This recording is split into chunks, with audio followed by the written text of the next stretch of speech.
Great. Okay, I think we're ready to begin. So I'm going to kick us off. Thank you all for joining our session today called Research to Practice, How Investments in Higher Education Institutions Support Innovation and Development. My name is Danis Guzman. I'll be moderating our conversation today. I'm the Associate Director of Evidence and Learning at the Pulte Institute for Global Development, which is based out of the University of Notre Dame. I'm joined by my colleague, Lilo Kumar Katuwada, Senior Researcher at the Pulte Institute. We also have with us two fantastic researchers from Mathematica Policy Research, Audrey Moore and Josh Aldridge. Next slide. So let's start today by getting to know each other just a bit. Shane, could you start the poll? Great, so you should see on your screen two quick poll questions, which you should see live in the Zoom. These are just to help us get to know the breakdown of our attendees in terms of organization and familiarity with USAID's investments in higher education. You can also feel free to introduce yourself and include your organization or location in the chat if you would like to. So I'll give that poll just a few minutes for us to be able to see who some of our attendees are.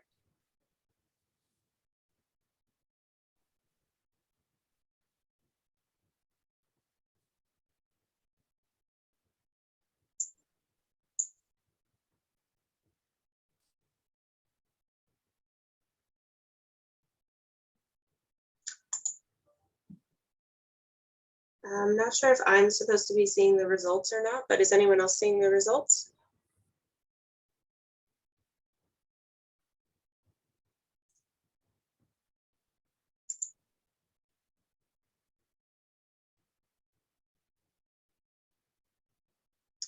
There we go. Okay, so I can see that we do have some attendees from universities or academic institutions, as well as some implementing partners. Not a ton of representation from USAID on the call, but that's okay. We can just talk about them. We also see in terms of level of knowledge of USAID's work with higher education institutions, we see a mix of kind of very high and some who only have a mix of high or low or somewhat low knowledge of these different interventions. So for those of you who don't know much about USAID's investment in higher education, fear not. We will have some introductory slides on the two programs that we evaluated in the presentations. And for those of you who are quite familiar with these programs, we hope that you'll join us in the discussion with your own thoughts and recommendations on how these activities can achieve innovation and policy impact. We're really interested in learning from each other. Next slide. Okay, so I'll just give a quick introduction to these two evaluations and then pass it to Lilo to kick us off with the peer study. First, these evaluations were conducted through a mechanism called Expanding the Reach of Impact Evaluation, or ERIE. ERIE is a live consortium of researchers led by our team at Notre Dame. We aim to conduct rigorous, long-term retrospective impact evaluations of USAID activities that have already closed out. ERIE uses innovative data sets and methodologies to identify a comparison group or a counterfactual, even when that group was not identified at the start of a program. ERIE is most relevant for projects that have a long theory of change, which predicts impacts that may not be realized at the end of a funding cycle or when an end-line evaluation is typically occurring. This mechanism helps to expand the reach of impact evaluations beyond the constraints of the beginning and end of the life of a project. The two studies we'll be looking at today were great fits for ERIE. Both the peer and HESN interventions have theories of change that predict impacts with really long trajectories.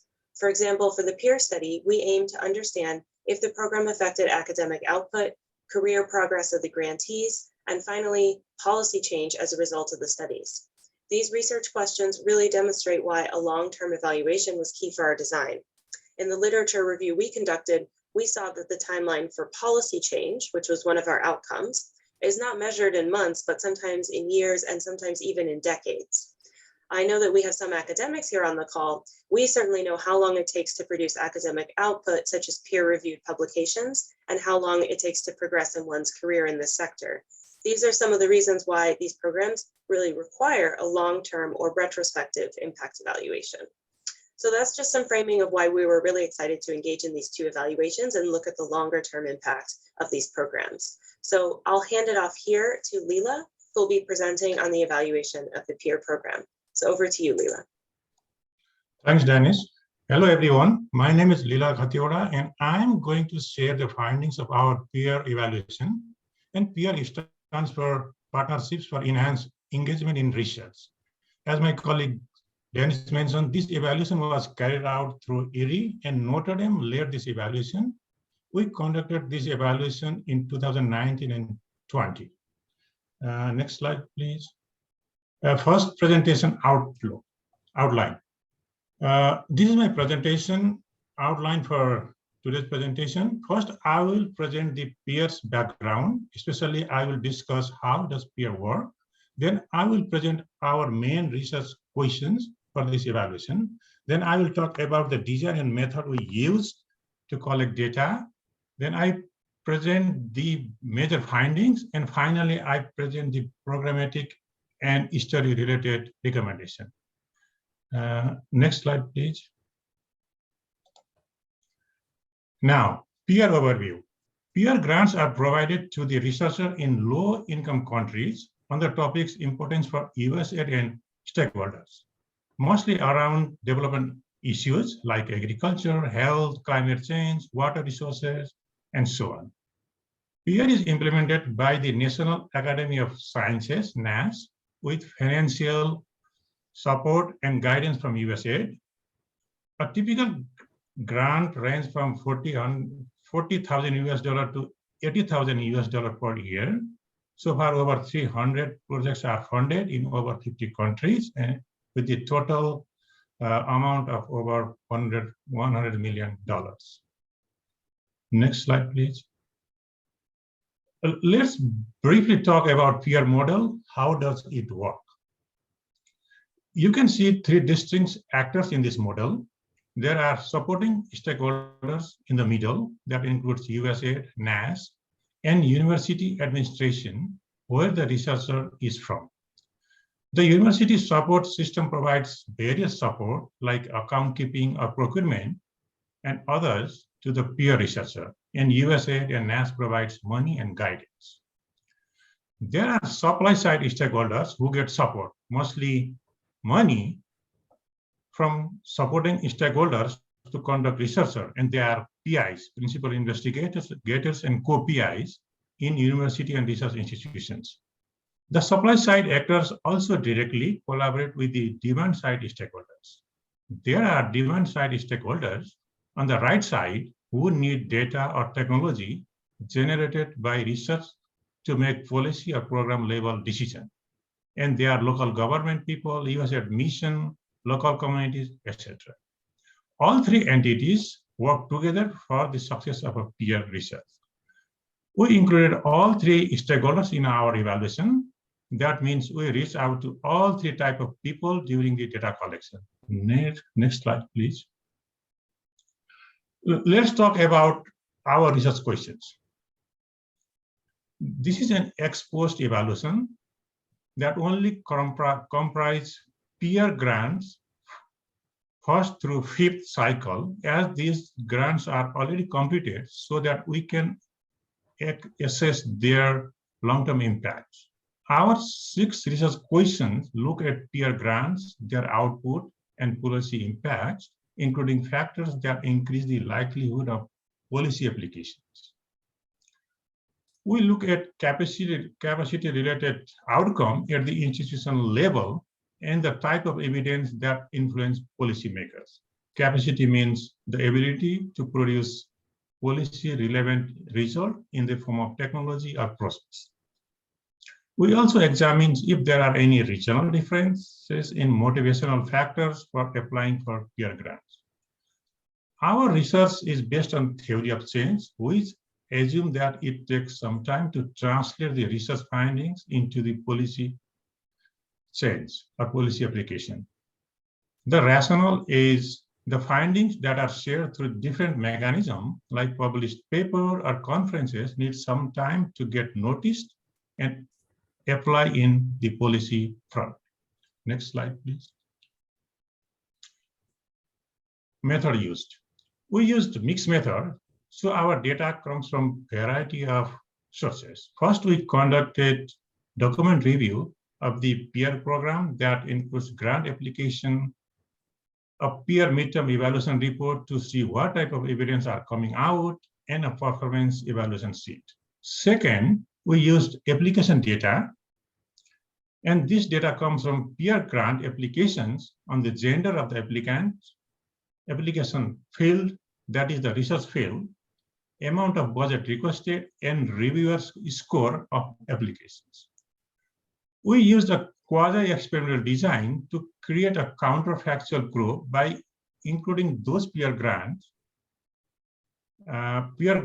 applicant who did not make it. So that means we included both PIs who made it and who didn't make it in our analysis. Third, we used altmetric data by using web scraping technology to get the research output of all peer applicants. We used an online survey to reach out to all peer applicants that includes successful and unsuccessful grant to get the policy and capacity output of PIs. We used in-depth phone interviews with some positive outliers who responded to our online survey. Positive outliers are those people who are successful in publishing more, work with policymakers, train more students, and so on. And finally, we did key informant interviews with PIs, government official, USAID mission, and university official in Colombia, Morocco, South Africa, and Uzbekistan.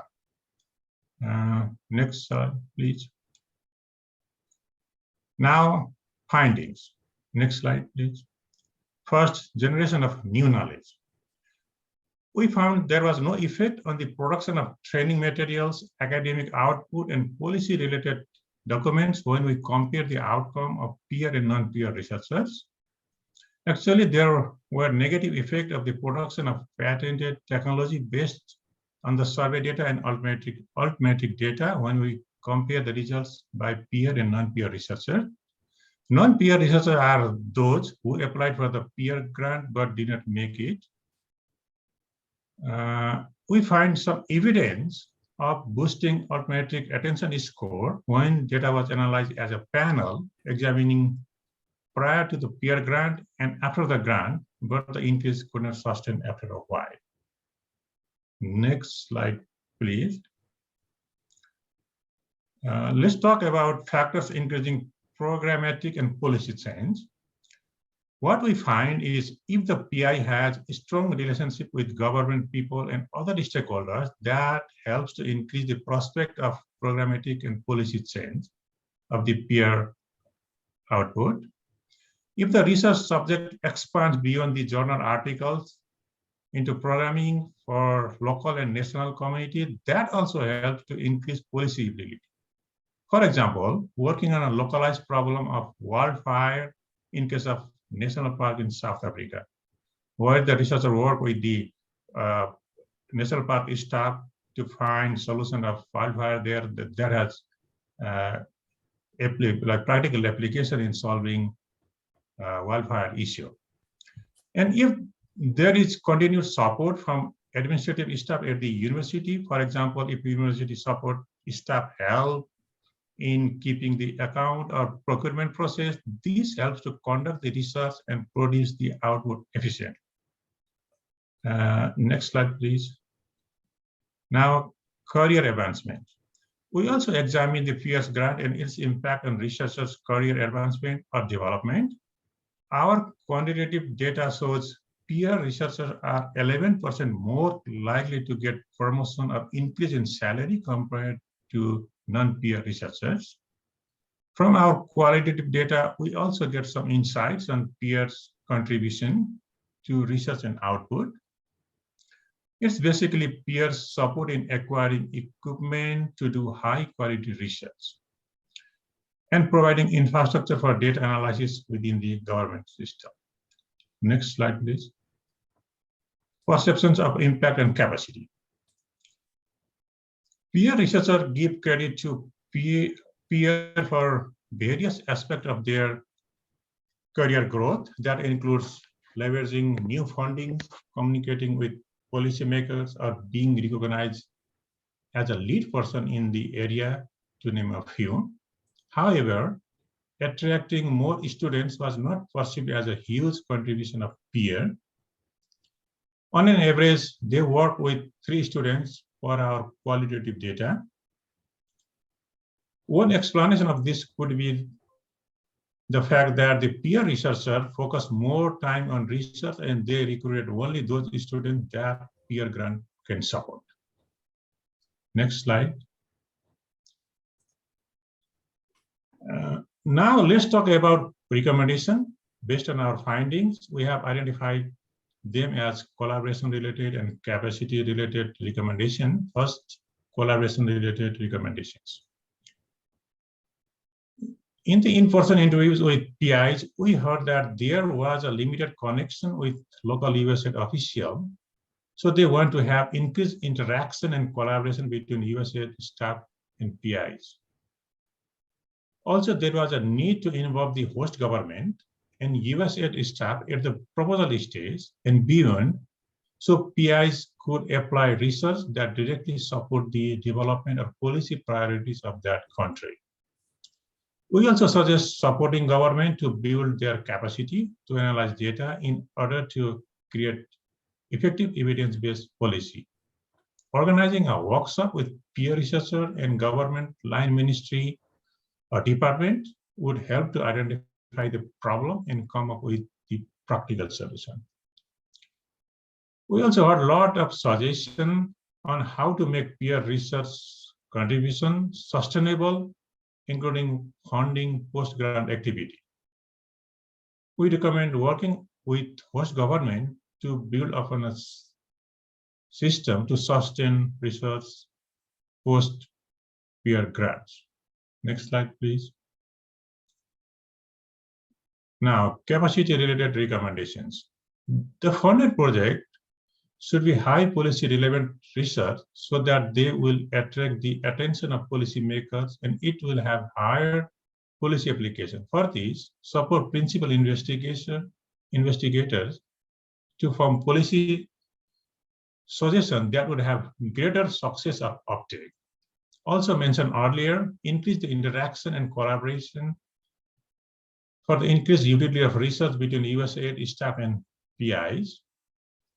There is also a need to support university infrastructure like procurement and provide opportunity for flexible reporting system. Next slide, please. And yeah, this concludes my presentation and thanks for all attending the presentation. Thank you. Great, thank you, Leela. So we do have a few questions for discussion before we turn to the HESN presentation. So I'll copy these into the chat. The first is, what similar experiences have you had with successes or failures on alignment between policymakers and scientists and academics? And the second question, in the case of programs such as PEER, which are funded by USAID's Washington-based offices, how do you think that regional offices can have more ownership or buy-in on the research? Please feel free to answer these questions in the chat. Or since I do believe we have a pretty small group, you're welcome to also come off mute to provide your response or ask any other questions of myself or Leela.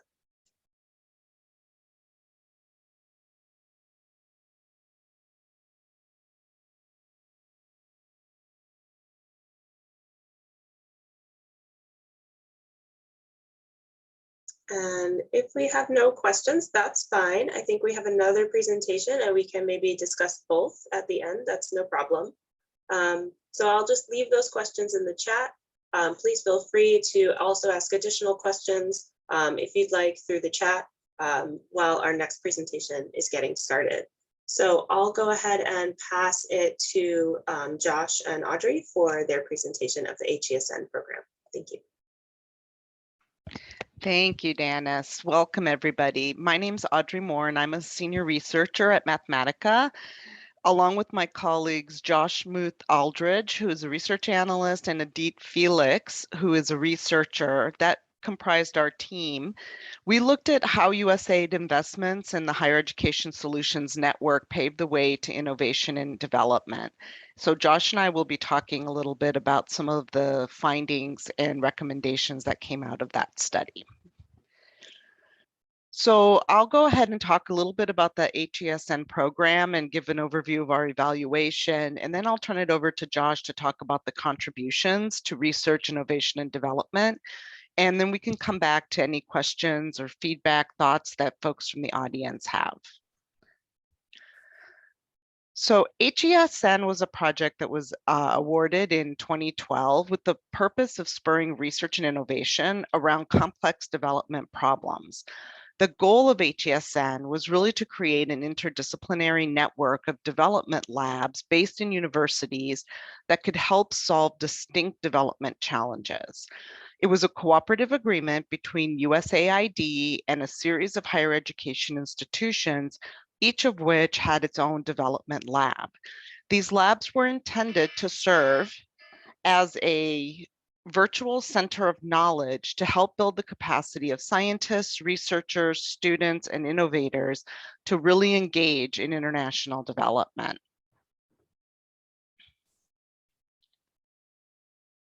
Next slide, Josh. So the HESN objectives included improving data quality, access, and analytics. So in this case, one of the examples that highlights how the project did that is the Uganda Feed the Future market system monitoring activity. This activity applied principles from systems engineering and supply chain management to help develop methodologies and tools that could be used to assess the impact of market facilitation activities. So the team conducted a series of deep dive studies into different sectors of the Ugandan market system to build an evidence base that policymakers could then learn from, adapt, and make investment decisions. So the team fostered collaboration and learning through a series of workshops and stakeholder engagements. They consulted with implementing partners and other stakeholders on how to apply systems thinking to specific challenges or contexts. The second objective was accelerating the creation, testing, and scaling up of innovations. And this was really where the project focused more on community development. So a couple of examples of the kind of innovations that came out of the grant funding from HESN included pedal taps. So pedal taps are the things that are used to pump faucets so that people don't have to touch and turn on faucets. Those were very common and spread throughout some of the places where innovators were developing these in their communities. The other one that serves as a great example of this objective is the EpiTent. The EpiTent was an innovation that was really kind of a reimagined tent for emergency human-led service delivery in hot climates. The tent was developed in a collaboration with RAN and EdData. And this is a tent that's actually, or an innovation that's actually continued to be sustainable, as EdData recently won a $600,000 two-year grant with the Hewlett Foundation to continue to build these research partnerships in Africa. They've also gotten money from the Ford Foundation and China's Belt and Road Initiative to continue to invest. The third objective is related to the catalyzing the global interdisciplinary ecosystem. And so what they were trying to do here was really to establish partnerships around the world to work together to improve international development. So the HESN Development Labs established more than 1,200 partners that worked across 83 countries on various activities in various sectors, including research, student fellowships, innovation summits, and contexts. Next slide, Josh. So similar to the model that Pierre used, our supply side stakeholders include EdData, that's based in William and Mary, the Comprehensive Initiative on Technology Evaluation, which is based at the Massachusetts Institute for Technology, the Center on Conflict and Development, based at Texas A&M University, the Development Impact Lab, based at Berkeley, the Global Center for Food Systems Innovation, based at Michigan State University, the International Development Innovation Network, also based at MIT, and the Resilience Africa Network that was based out of Macquarie University. And finally, the Social Entrepreneur Accelerator, which was based at Duke University. These were the primary suppliers of the research and served as the development lab for HESN. The supporting stakeholders included USAID, the university administrations, and all of the partners who helped disseminate research. And ManSide was very focused on policymakers, USAID missions, USAID operating units, students, faculty, and local communities. Next slide. So just very quickly before I turn it over to Josh, we did a mixed methods process evaluation that was also retrospective. The evaluation questions focused on the use and utility of the research work that was coming out of HESN partnership. We looked at what the uptake of the research was, how it was used within USAID, within the missions, within communities, and the kind of mission and stakeholder engagement that was garnered around these partnerships. The study actually started pre-COVID, and our team was able to travel to Colombia, but with the onset of COVID, we had to shift our methodology to online virtual interviews and focus groups that were done in Uganda and Ghana with the help of some local contacts that we had. The cases that we zeroed in on were Colombia, Ghana, and Uganda.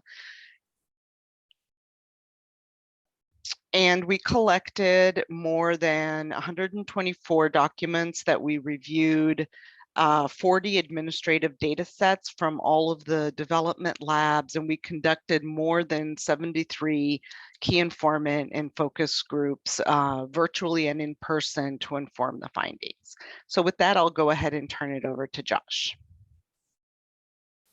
Great, thanks so much, Audrey. And thanks everyone for being here today. So I'm just going to touch on the main contributions of HESN to research and innovation. And then we'll talk a little bit about some of the trade-offs to different approaches that HESN deployed. And we will end up in a discussion and find out how this relates to your work and the types of questions you might be bringing. So just to start off, USAID missions, bureaus, and independent offices were actually able to apply HESN funded research to their program decisions. So to give you an example, the USAID mission in Guatemala was able, through a buy-in process where they bought into the HESN mechanism with some of their funding to have a university conduct an evaluation for them, they were able to learn a lot about financial inclusion and financial exclusion in the Western Highlands of Guatemala and make decisions on their gender programming based on that evidence. So that was a key input for some of their policy and program decision-making. Another example of the contribution of HESN was that HESN did develop local innovation ecosystems. So Audrey briefly mentioned this earlier, but one of the main advantages of sort of the lab by lab innovation or research approach was that some labs could really focus on building innovation communities. So the International Development Innovation Network, IDIN, through MIT, was able to host design summits around the world that really built cultures and excitement about innovation, about prototyping and design. And here, for example, on the right, you see an example of the pedal tap prototype that Audrey was mentioning earlier, which was an innovation that came out of a competition run through the Resilient Africa Network, one of the labs based at Macquarie University in Kampala. Third, USAID actually strengthened its ability to commission and use research. So HESN is a part of a larger suite of investments and sort of efforts by USAID to improve its engagement with and its use of evidence and researchers around the world. And since this version of HESN, there have been additional investments, for example, through LASER, a similar initiative, and RTAC, another one, which we can absolutely discuss in the question and answer period. And then finally, HESN development labs built their capacity to work with USAID and other donors. So some of these labs were stood up exclusively for HESN. Some of them existed previously, but all of them built their capacity to work with bilateral and large government donors like USAID and deliver work that was of greater relevance to government stakeholders and decision makers. So this slide is just meant to provide some high-level graphic overviews of some of the contributions of HESN by the numbers. So I'm just going to focus in on a few that are most relevant to innovation and most relevant to academia. So first, fortunately, the four main labs that we looked at, so we looked at AIDATA, SITE at MIT, IDEN at MIT, and RAN, which is at Makerere in Uganda. All four of those labs were successfully institutionalized into their respective universities. So that essentially means that they were either absorbed into a given research institute that already existed, or they were allocated a line of funding to continue their work from the university. That's a very exciting moment for the sustainability of this investment. Just in terms of academic output, HESN supported the development of a number of new courses and disciplines and programs, which were documented in some of the administrative data we reviewed. Similarly, HESN supported 185 peer-reviewed publications, and HESN labs generated numerous data sets and data-related technologies, which were used both in the moment for, say, a given evaluation, using, for example, geospatial impact evaluation technologies and methodologies. And those same data technologies and tools could then be replicated and used by labs on other types of work. The final one I'll just point out is this number here, an impressive 993 innovations supported with HESN funding. Now, not all of those made it to market or were scaled by any means, but a subset were. And part of the exciting process is that, with the creation of these 900 innovations, you have thousands of people involved in the design thinking process and working on prototyping processes and so on that help to build the culture of innovation in a lot of these communities. So some fairly exciting outputs here, which we just wanted to highlight. So next, I'm going to talk a little bit about some of the trade-offs in the HESN model. The first is the trade-off between funding specific innovations versus research products. So we mentioned this before, that some labs were able to focus on innovations, right? So the IDEN program hosted these international development design summits, like you see here. This one takes place in Cali, in Colombia, and those were able to really cultivate local knowledge and entrepreneurship around development challenges in a given area. However, they did not develop evidence which could be used, rigorous evidence which could be used to make policy decisions. So there's a trade-off there. And in contrast, research products that were, commissioned by labs and bureaus, by missions and bureaus, they did build the evidence around a given development challenge and potential solutions, but they didn't necessarily involve the community to the same degree. Another trade-off to consider when investing in these types of programs is whether to do so via buy-ins or core funding. Let me just explain very briefly what those terms mean. So buy-ins, they are systems by which a given mission or bureau can essentially commission and purchase a research product from a given development lab at a university. And those are typically evaluations of a project or a program they have ongoing. So those are very relevant to their work. They're mission aligned and they're immediately usable. However, there's a downside. In a lot of cases, USAID missions around the world have 2 to 5 year sort of timescales where things are already budgeted out and decided upon. So if you get an evaluation result that changes the evidence on the efficacy of a given program, it can be hard to pivot and hard to change the way you've allocated your funding or set up your resources. And so in some ways, buy-ins are both really relevant and they're constrained by the sort of institutional structure of some of these missions. The next point is related to core funding. Now, core funding is actually money just given directly to some of these labs for the development of public goods. And so these are things like methodologies, data sets that can be very, very useful in terms of advancing the state of knowledge on a given topic, but they don't necessarily correspond to a specific program in a specific country. And so the downside there is just that they're not immediately applicable. And in some cases, they might be shelved and used later, which is great, but that immediate sort of bang for your buck might not be apparent to everybody. One thing I do want to highlight, though, is that investing core funding in these labs can help build their capacity, which is essential for their sustainability on the long term. So there is that sort of built-in value there for core funding. So that concludes the main sort of findings presentation related to HESN. And here I'm just going to leave a list of questions for you. And then I'm hoping we can sort of jump off into a broader discussion where we circle back to the questions that Dennis posted in the chat earlier related to peer as well. But I think some of these questions might be relevant to peer and HESN and to your work as well. So the first is, from your perspective, where do you see the most value and why? Core funding or buy-ins? And so remember, these are the two funding models we discussed just a moment ago.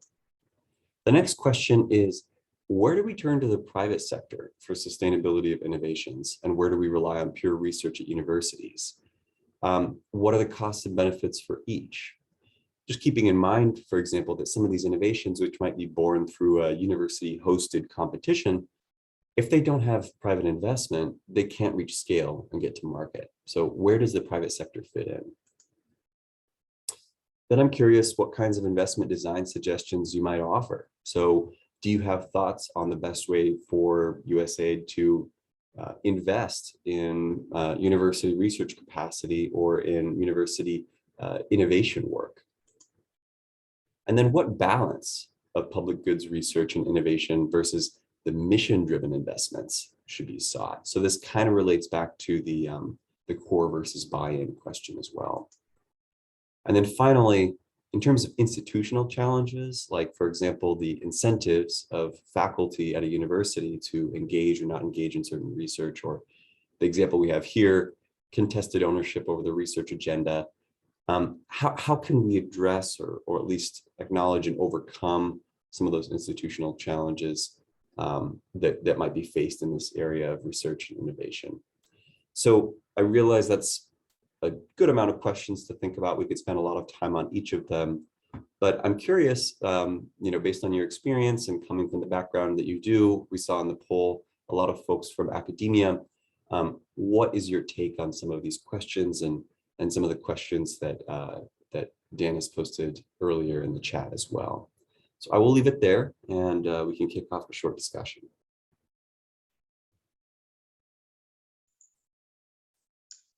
Great, thank you, Josh. Thank you, Josh and Audrey, for your presentation and for your questions.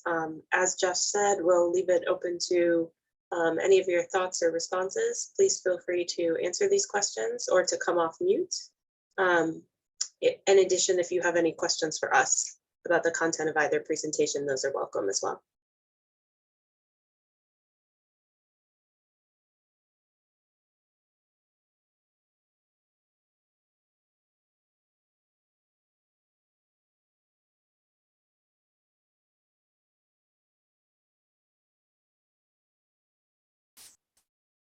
I can start us off with one question for the HESN team, if that's all right. I think this last question, I was just wondering if you could elaborate a bit on the idea of contested ownership of the research agenda between a mission and a university. I think that's a shared challenge that we noted as well between the peer researchers, the scientists that were funded, and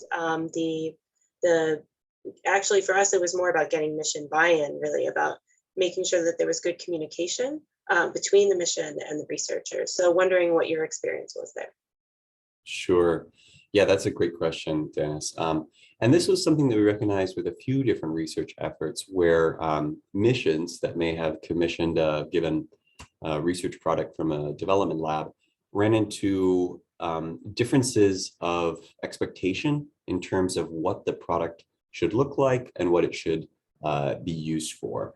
And so to give you an example, we looked at one research effort in Colombia where we did hear some evidence that researchers were interested in kind of testing new methods and exploring the bounds of some tools that they wanted to try, doing some more experimental work, and sort of expanding the research scope for the project. Whereas the mission insisted that they were interested in answering a specific question that was, time sensitive and relatively narrow. And so they had agreed originally upon, the framework for this evaluation, but once they got started, they realized that the agenda wasn't really reconciled between the two. So I think that's something that could be perhaps addressed through additional communication, especially early in a collaboration. But I am curious if folks on the call have ever experienced this, where you're working with a partner that has funded some research and you find that their goals are not what you thought, or they're just not aligned with what you're looking for.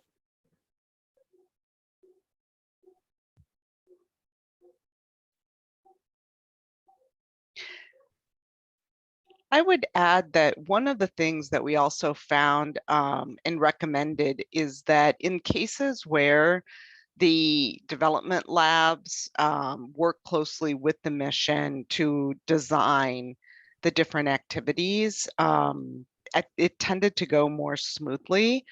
But one of the things that was recommended by a lot of the folks that we interviewed over and over had to do with when USAID is actually designing a mechanism for doing research, that it's very important to engage the missions in that process early on so that they're aware of the kinds of activities that could be coming through the mechanism, and that would also increase some of the buy-in from missions and interest in using the mechanism as a way of doing activities. So I don't know if others would have comments or experiences related to that.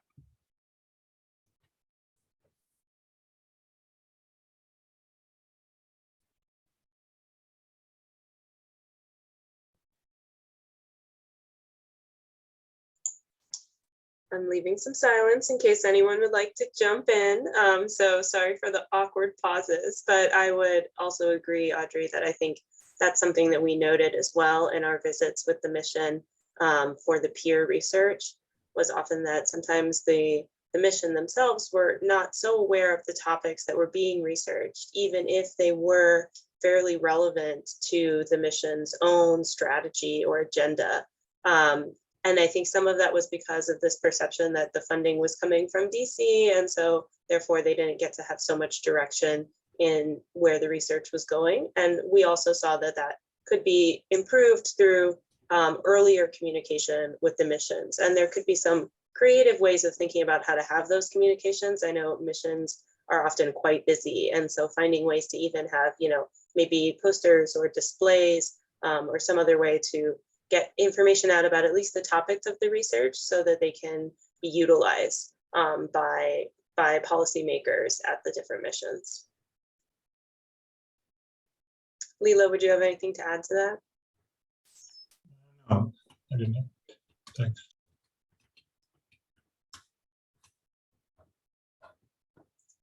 I'm curious, Dennis and Leela, if you observed in your peer evaluation any evidence of a tension between USAID Washington and missions and regional offices in terms of ideas of what a research agenda should look like, something that might be, outside of what an academic would see coming in, but something which you noted speaking with USAID stakeholders. I can start on that, Leela, and then please feel free to jump in. I don't know if there was so much attention. I think the funding that was coming for peer, this was implemented by the National Academy of Sciences. They did seem pretty agnostic as to what the exact research topic was. They were just accepting applications from scientists and then reviewing them for scientific merit and awarding them, but they were not trying to shape any type of agenda in that area. And then at the mission, it seemed to be more a sense of, as is common in field-based positions, there's frequent turnover, there's new people coming in and out, and research takes a long time, right? And so they may not be aware of some scientific grant that was funded last year, but is quite relevant to, for example, their environmental policymaking, something like that. So it seemed more like a lack of information or some type of information gap than really a tension between the two. Leela, any other comments on that, kind of between the missions and the headquarters? No, you covered it well. Yeah, no, thanks.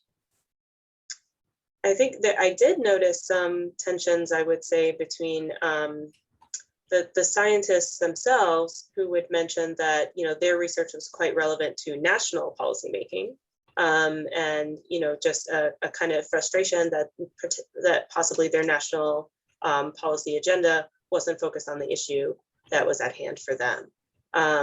So I think that was one of the areas where I noticed frustration with the scientists, that they really wished that that they could get their research into the hands of policymakers or have better communications with their own national policymakers. And then similarly, success stories where that communication began early and where there was a clear need for their scientific findings in terms of policy. So I think that interplay as well can really vary depending on the situation. Sure.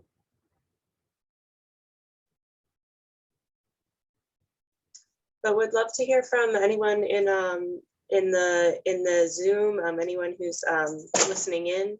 Have you experienced similar things in your own work engaging with USAID or with higher education institutions in various countries?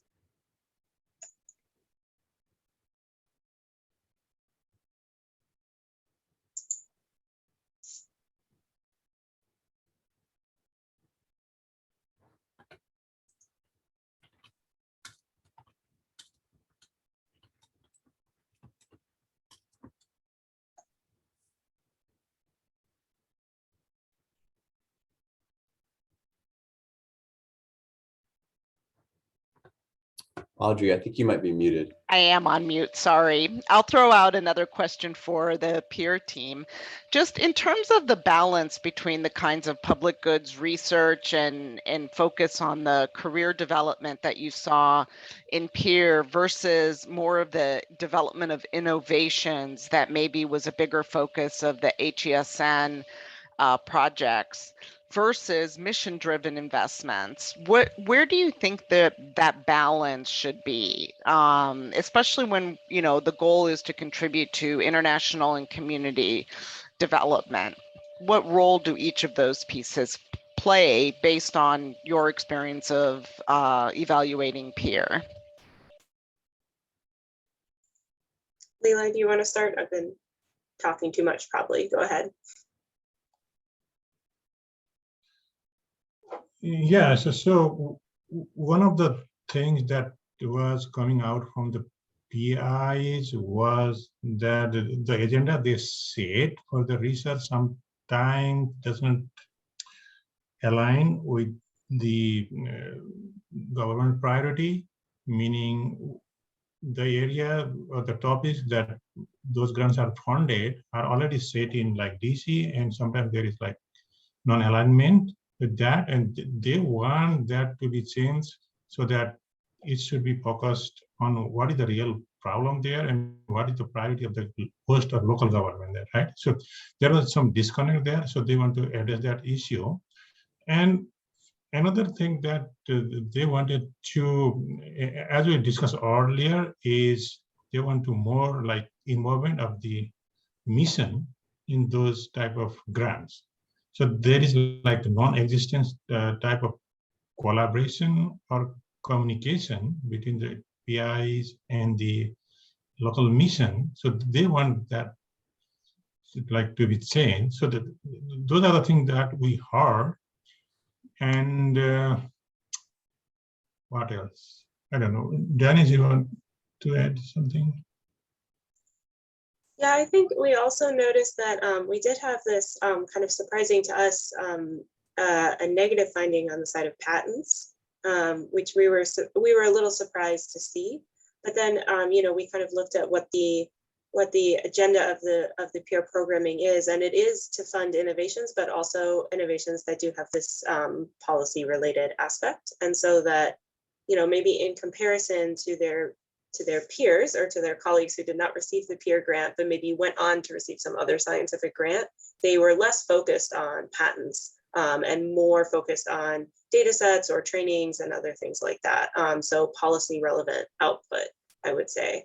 So that was interesting to find that it seems like this priority was coming through in production of other documents instead of patents. However, I mean, scientific investments are kind of investments in some type of public good for the general academy or for the general knowledge that can lead to policy related outcomes. So in our mind, we saw that these both had value, and we could see the different focuses of the peer activity, I would say. Thank you for your question, Audrey, as well. I think we might leave it at that. We're right at time. So we appreciate all of you for joining us. We didn't hear many questions from you, but we really appreciated the time to share the learnings from these two long-term evaluations with you all. And we really think that we're really hopeful that these innovations can continue and that they can continue to help support USAID in their aim to achieve development impact. So if you're welcome to reach out to any of us. I think our contact info is in the app for this conference. And thank you all for attending today. Thanks, everyone.